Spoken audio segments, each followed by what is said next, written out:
Nag-ani ko nuhay mi diri kay ingon akong asawa na ako noy concert. O diri di ay tuod no mo diri ang park, Holiday Park. At the same time na apoy dako nga building. Kung naay mga events so diri i-held o laog-luag gid ang sulod guys. So first time na ako nga nakani diri. Pag ani namo diri kay wala man ay concert guys, mga skating raman na ini diri guys. Palaw ang mga person kani ani mi diri Saturday. Nagtuo siya nga Friday. Mao to no nagsuroy-suroy na lang mi diri kay naam po di ay restaurant diri sa ibabaw. Well anyway sige gutom na ako guys, sipungan lang nako kay ay di na pagina siya ganan magkaon-kaon diri sa gawas. So meron din dito hindi ko alam kung ano to, basketball ba yata. Kay ganahan pa man may maglaglaag so mo adto dayto mi sa beach. So dol-dol raman sa dang beach diri pero panagsala lang mi dito mo adto. Isudid kayo ang parking, daghan kayong tao, daghan sakyanan. So dili pa day mi makaabot sa beach no. So malabyan dayto namo ni diri ang Galleria Mall. Ang pinakadako nga mall diri sa Fort Lauderdale. Lagi mall pero dollar masad kay mga pamanaliton diri oy. Diri dayto mi nagpalit og katong sanina nako sa among kasal. Karon hapit na mi moabot sa among destination. Dili pa mi makaabot guys, so makalabay mi diri sa kanang sa tawag ani tulay nga naay mga boat. Diri manggod mga guys, mga mahal kay mga condominium kasagara ang daplin sa dagat. Dili mga dato gid ang namuyo diri kay kanang hilig bay kay na sila mga beach. Karon kay walay aircon among sakyanan so abre tanan bintana, charis. Tipo da nga among atop abre kay para hangin makasulod ang hangin kay init kayong panahon. Ni ana dai tuod mi guys, so libot lang mga person guys, ay grabe kadagan sa sakyanan.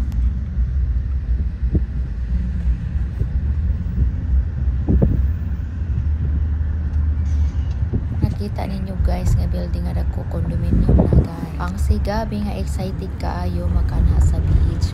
Muna diha mga tao daghan kaayo nagtinglig-lig. Karon nangita mig parkinganan guys which is pag-abot mo dito arang dagana pud kaysa nagpark. Oray ni diri ang Fort Lauderdale Beach. Bali pag naay mga air show, kadapit ang eroplano nga maglupad-lupad, di na nila ipalupad-lupad nang daghan kay tao dayon mananaw. Di kay lang pud kay ka sa pagligo-ligo diri guys, kinaay shark. Anyways, naaman po lifeguard nga gatanaw-tanaw. Nakita ninyo ang mga bangko guys, pwede ka magrintaan na. Lock na siya, di na pwede nimo maingkuran kay kung mag-ingkod ka magbayad man ka na. Kuda ko gid mga building diri guys, nga gipang tukod usually mga condominium, mga apartment. Ubos mga restaurant kay daghan man gapangaon. Ang pag weekend mga Saturday, Sunday or Friday evening daghan gyud mga ni diri kay wala may trabaho pagkaugma. Enjoy ang mga tao kay Monday to Friday trabaho baya charis. Yo ganahan kay kuda ni nga building kay galiko-liko no. Kay nga condominium guys oy Ginoo ko tag million dollars man. Unit lang na guys ha, dili tibuok ang building, unit lang. Research man ko sa kanang YouTube guys. Makakita ko sa mga price. Bedrooms, 2 bathroom,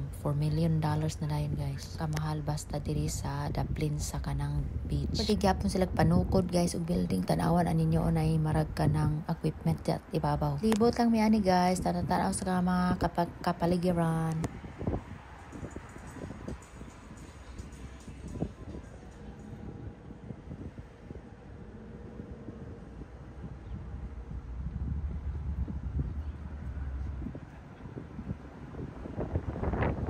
Yun nga kuan kani ikaduha kay na-amaze siguro ni kay ang structure sa building ba kay mura siya pyramid. Hindi ako nakita sa YouTube nga gi-tour ba nga ang unit mahal kaayo nasa mga 5 to 6 M. Kay balay diri Dublin sa beach dato na kay ka ba. Grabe man gid ang demand diri sa Dublin sa beach kay daan kay gapangani mga tourist. Hangin, maaliwalas. Lagi makatupong sa among backyard oy kay mga prutas. Ang beach mo ani diri once in a while mag-unwind lang. Every day sa imong kinabuhi na ka diri sa beach na gyatan mapura sa kagrugayan oy. Ang abog-abog imong naong kay mga balas. Uyo sa condominium sa pinakataas nindot kay pamati ana kay makita nila man ang nasa ibabaw ay ilalo. Nila ang tibok dagat, mga barko, mga tao nagligo-ligo. Kay sa pamati din magkapi-kapi din silang mga balcony. Din sila pandisal. Oy nindot gid baya no kada bitang nakada sa ibabaw sa imong gipuy-an nya makita nimo tanan tao di sa ilalo. Niabot na may naguba din akong sanilas. Naawa ra na mahal kay ang parking $39 lang naman guys. At yun nagtry yung asawa ko na mag pay online. Buti naman na decline kasi ang mahal-mahal $39 The best way is to have somebody drop you off. Yeah. And when you finish having fun, they call you. Or you can pay Uber. Costs too much. Look at the guy, see him? Yeah. This one is 5. Na nga pag expire na yung sasakyan, yung parking nila, may tao na nagro-rubing. Kita kami isang babae, tas kasi expired na yung kanyang parking. Dahil ang mahal-mahal ng parking guys, $39. So, umalis na lang kami guys. So, papauwi na sana kami dyan. Nga pala ang main beach, dito mo makita lahat ng mga tao. Kami ding sasakyan naka-parking guys. So, nasainan ka $39 per parking. Ang dami-daming sasakyan. Mayaman na talaga ang Hindi ko alam kung sa government ba yan o sa private. Masaya naman lang din kami guys na nagtingin-tingin sa mga tao guys. Sabi, nag-iyak-iyak sa sasakyan kay gusto niya talagang magpunta doon. Hindi mo rin makikita ang mga tao na nakabiting suit na wala silang pakialam guys. Naglalaro, may nagbabasketball. Basketball ba yun o beach ball ba yan? Basta, yun na yun. Tandaan lang kasi dito sa beach na to is malinis. Tapos organized. Yun yung babae na yan. Kino-close up ko yung video. Wala siyang pakialam. Buhok niya, parang buhok ni Gabi.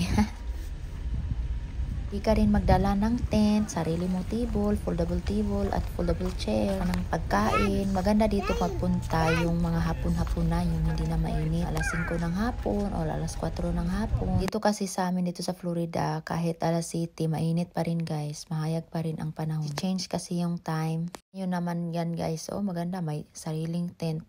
Pwede ka dyan matulog ng unan. Mga barko din doon yung makikita nyo.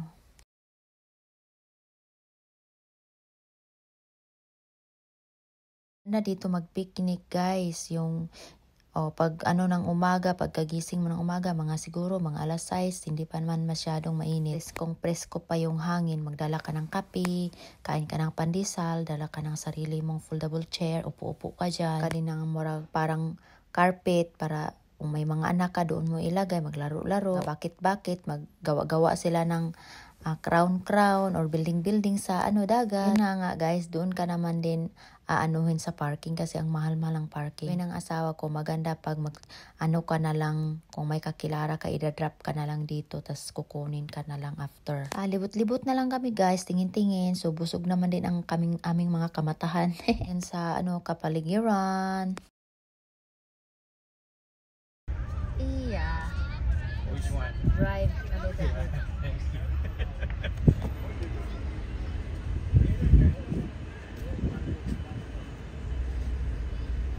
May nakikita kayong parang bahay-bahay dyan. Yan po yung lifeguard. Tingin-tingin sa karagatan.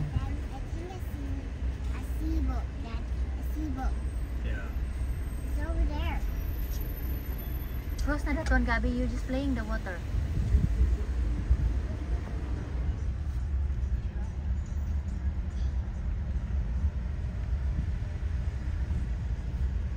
Ang oras nga pala dyan guys is malapit na po pala yung mag-aalas 8. Hayag pa kaayo? Alas 8 pa. Alas 8 na alas gabi bro. Hayag pa kaayo. Meron naman kami nakitang lovebirds, saris, baklay-baklay mga lovebirds. Yan, may mga barko. Hindi ko alam kung anong klaseng barko yan. Bakit nandyan yan ang mga barko?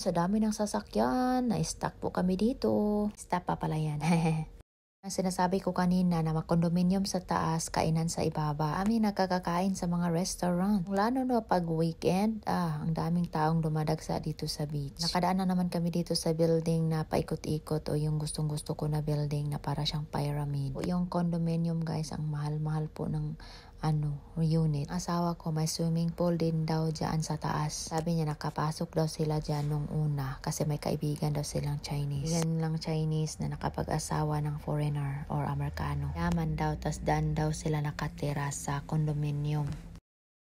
Really soon, ang gustong-gusto ko talagang tingnan is yung pag may air show, tas nandito kami sa dagat. Tingin-tingin sa mga air show na lumilipad. Yung mga aeroplano ba na lumilipad, yung maliit na parang kwaknit.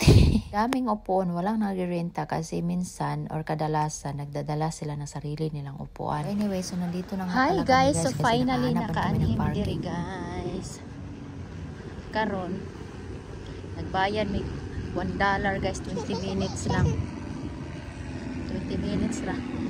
So kinahanglan after 20 minutes mauli na mi. Ato na may sakyanan kay otherwise kuha na mo sakyanan. Bayad mig meter pay. So nakita mo na may mga barko din na yan. Si Gabi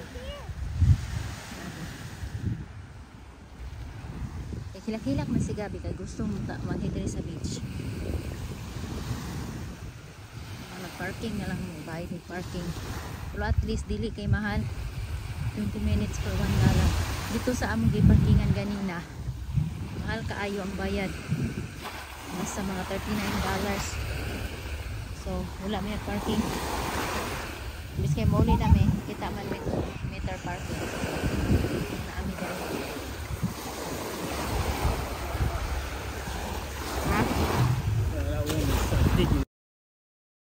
Sabi, kahilig man kayo magkalot-kalot, no? Doon, nagdiging-diging na siya sa balas mo na yung ginabuhat ya sa mong backyard. Makanag backyard na skip kuan sa kanang balas. Wang. Wait, where you going to swim? Ngit na kayo guys, kagabiin na mga alas 9 na ang oras na nga time. So layo kay mi diri sa kuan. Layo ra gini sa main beach, do man dito ang main beach. Madahan kay tao ko dito na kuan. Dili wala na kay daghan tao diri.